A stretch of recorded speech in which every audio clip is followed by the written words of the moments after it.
Hey, welcome to the Elijah Rising podcast, where we discuss the myths, misconceptions, and most asked questions about sex trafficking. And I am your host, Adam Cheney.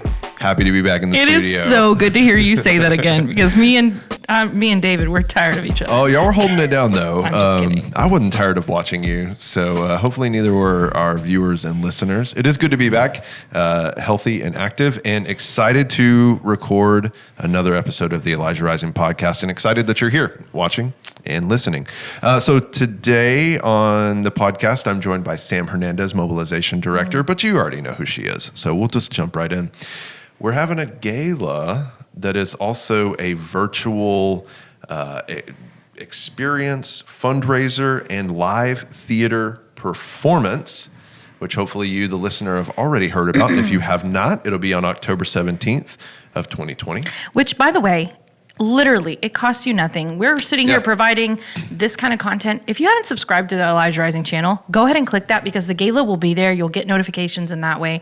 It is an absolutely free way to tell more people about sex trafficking. It's right under this video if you're on YouTube, wherever you're listening, but hit subscribe. But yes, it is going to be happening on October 17th, and we are both excited. We're a little stressed. A little bit. Little stressed. Lots to do.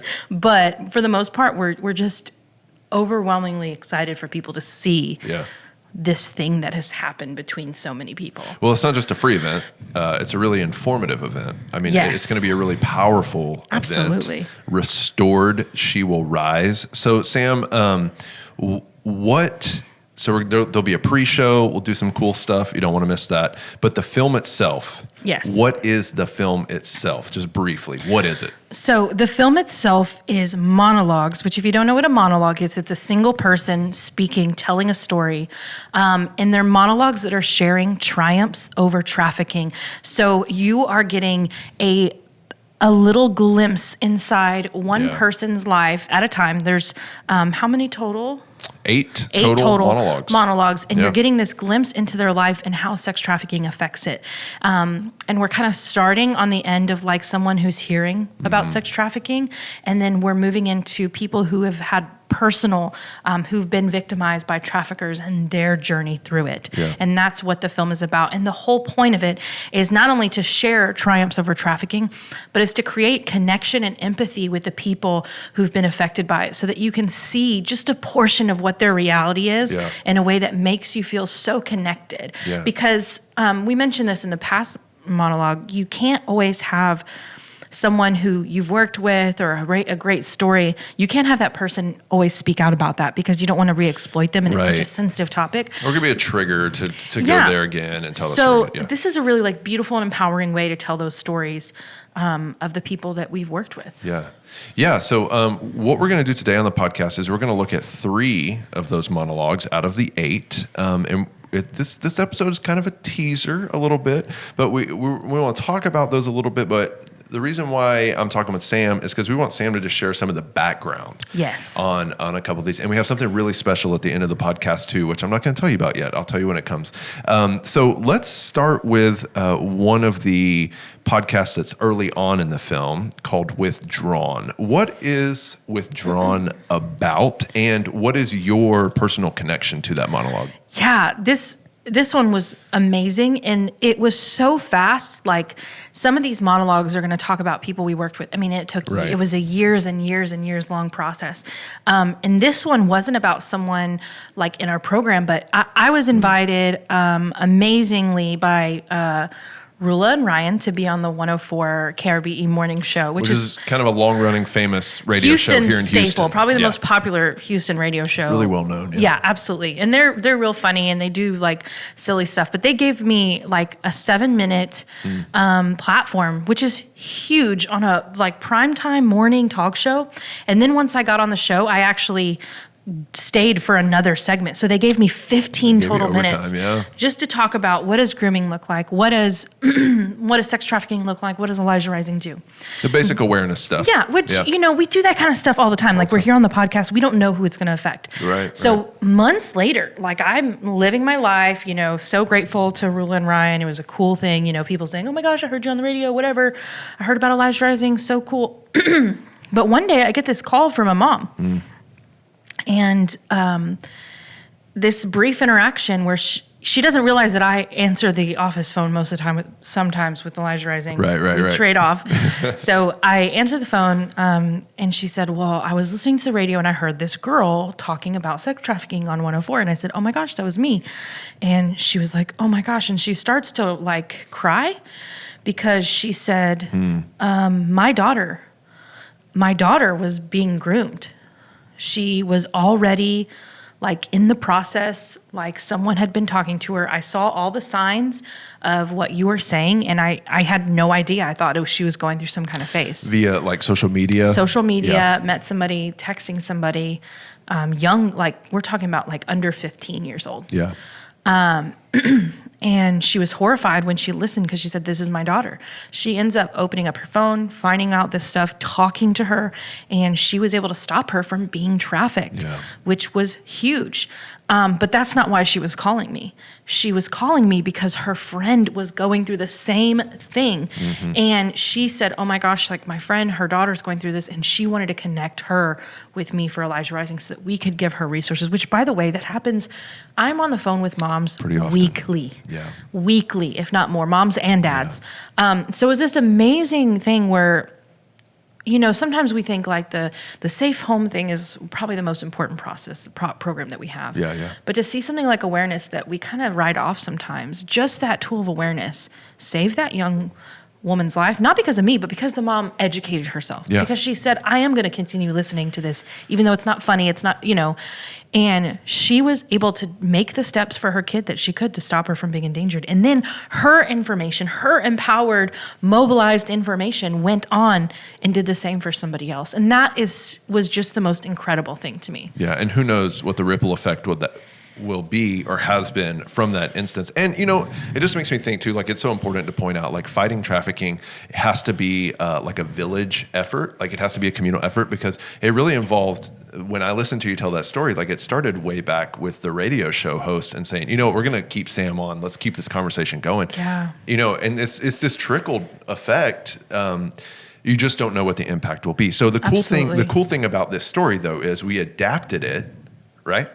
Into a monologue with the help of the writer of all of the monologues, and she put it into a conversation between two moms. Yes. And so we don't want to give away all of the details because it is a film and we want you to experience it and enjoy it as the storyline plays out. But that story that Sam just told, you can see as one of the monologues between two moms that are having a conversation about their young daughters. Yes, and I think it really well gives a good understanding of the reaction that some people have when we talk about this. The kind of scandalized, far away ideas that people have. And it's really cool the way it was shot. Scott Dossey's an amazing job. And then the way David, who's behind the camera, did a really cool job editing. So I'm excited for people to see that one. And that is one of the few in the beginning that I really think our audience of advocates will really respond to. Yeah, I think there's a lot of points to relate with in that monologue. Absolutely. So let's talk about another one of the monologues that comes a little bit later in the evening. The title of this one is Please. And well, I'll let you take it away. What do we want our listeners to know about this monologue?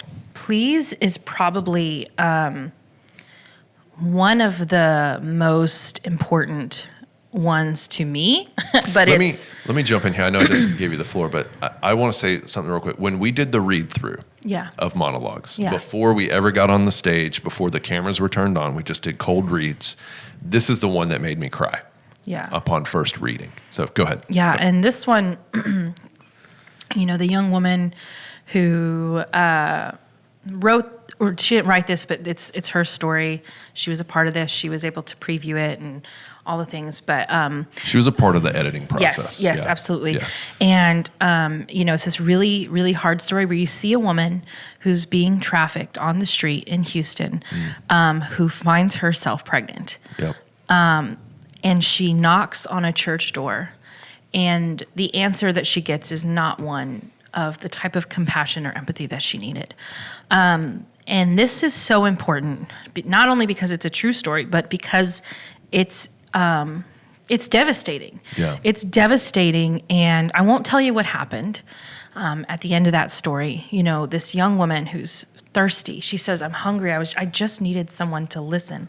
I just needed someone to help me. To see me. To help me.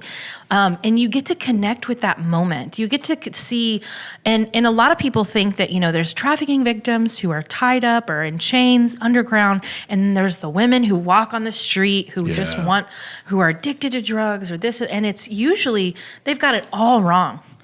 And so this woman is existing in that stereotype, in that lie, in that misconception, and she's desperate for something. And she saw the church as a potential place of refuge. She said, this is where you go when you're broken, when you're tired. This is where you go.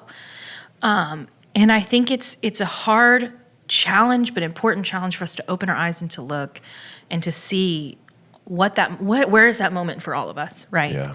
And it was an amazing process recording it. We had a wonderful actress through 80 players who played this role, and it was so hard. She actually really struggled getting these words out.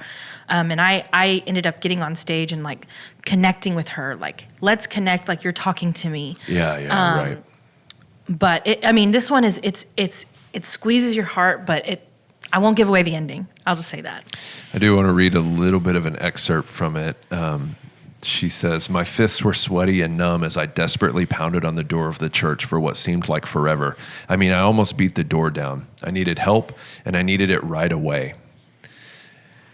That's kind of where the story starts. And again, we don't want to give away the ending, but it is... it's powerful, and I didn't actually get to participate in the stage performances, and so I haven't yet seen this monologue, and I'm already preparing myself. But it is important to say that like a lot of these stories, sex trafficking is a really difficult topic to address. The stories rip your heart out. Yeah, they make you cry. They make you hurt. They incite fear sometimes.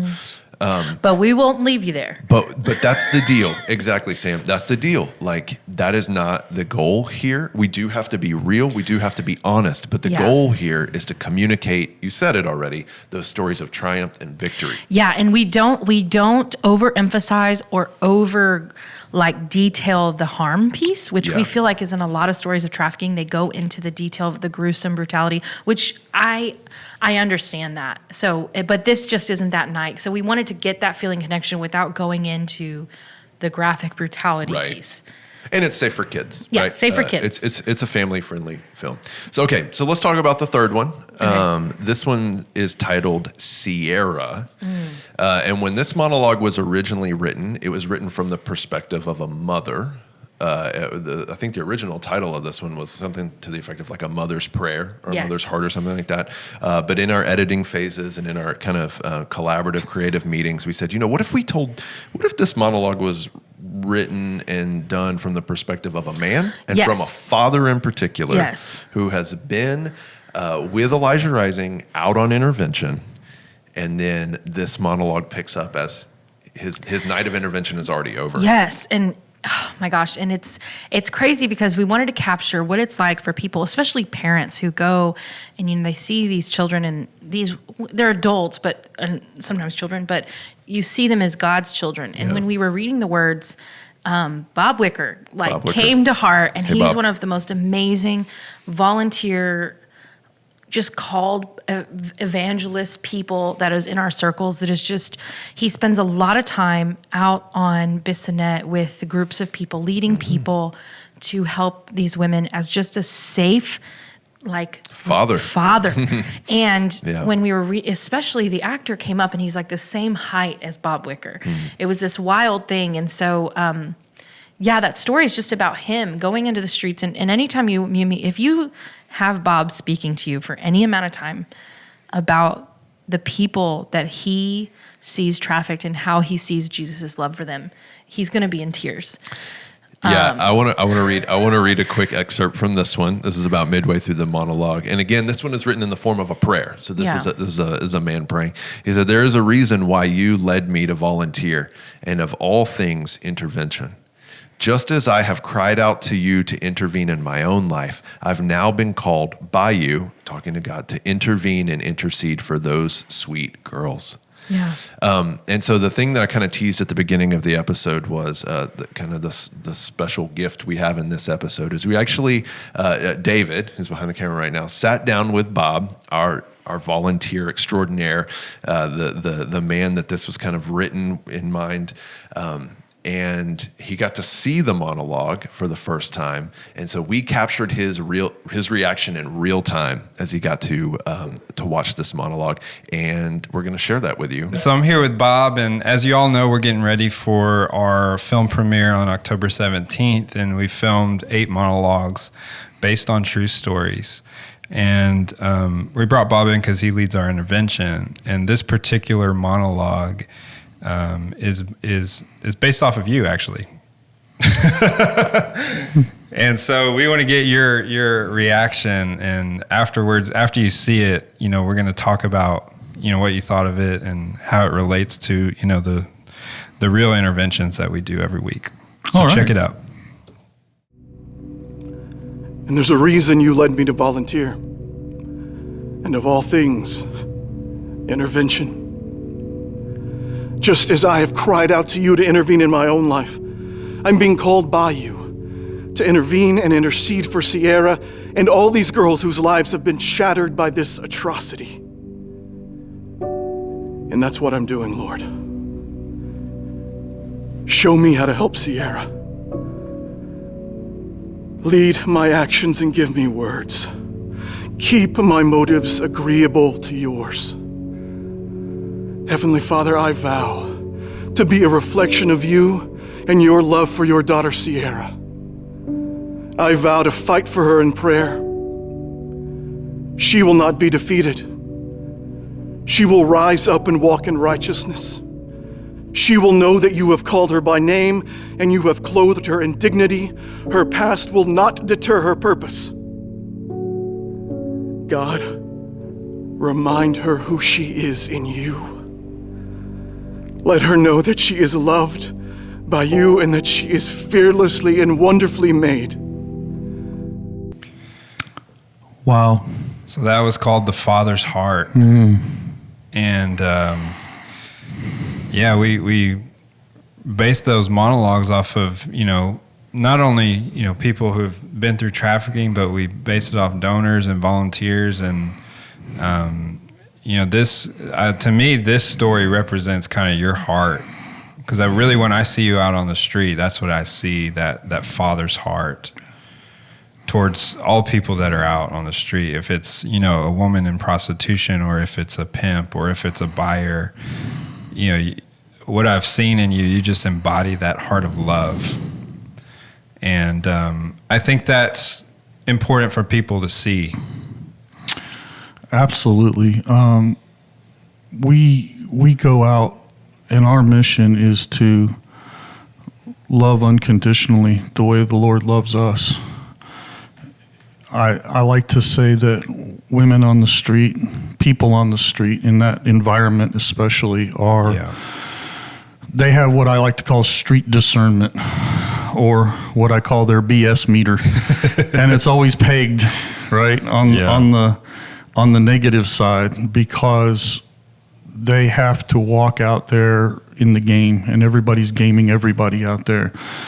But when we come out in love, and there's not an agenda, and there's no religion behind it, there's massive faith and the Spirit of the Lord leading us, but there's no religion in it, and there's no ulterior motives. They see that, and they recognize that, and that's what they respond to.